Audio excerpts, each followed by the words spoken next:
আসসালামু আলাইকুম। কি অবস্থা সবার? আজকে আমি আপনাদের সামনে আমার একটা নতুন ভিডিওতে সবাইকে নিয়ে আসলাম। আমরা হঠাৎ করে চিন্তা করলাম যে আমরা একটা বছর শেষ 31st নাইট, এটা তো মুসলমানদের জন্য হারাম। তো আমরা চিন্তা করলাম যে না, আমরা 31st নাইটের উদ্দেশ্যে কোনো কিছু করব না।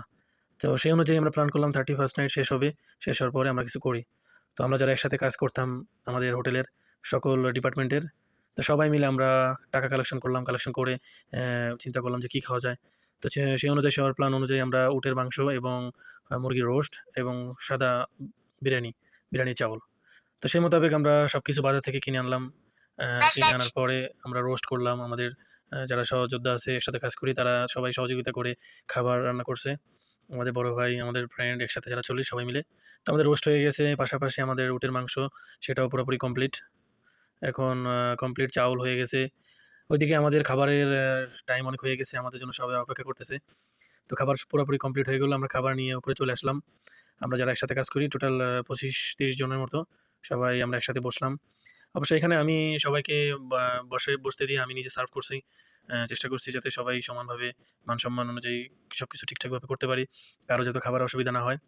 সেই মোতাবেক একটা প্লেটে ১ টা রোস্ট এবং ২-৩ পিস উটের মাংস, ১ টা পিস আলু, এবং সাথে আমাদের ছিল কোল্ড ড্রিংকস।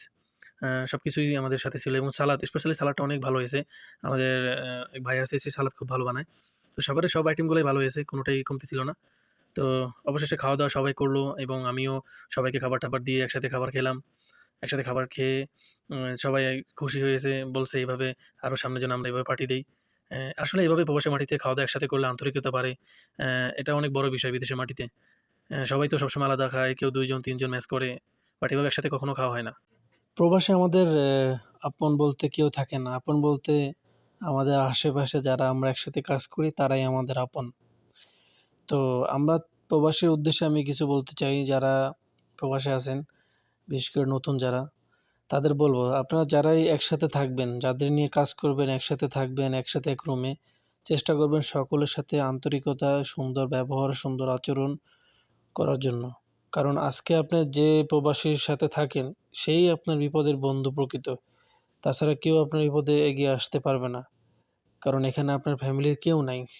সো একে অপরের সাথে ভালো ব্যবহার, ভালো আচরণ করে থাকলেই আপনি প্রবাসী মাটিতে সুখে থাকতে পারবেন।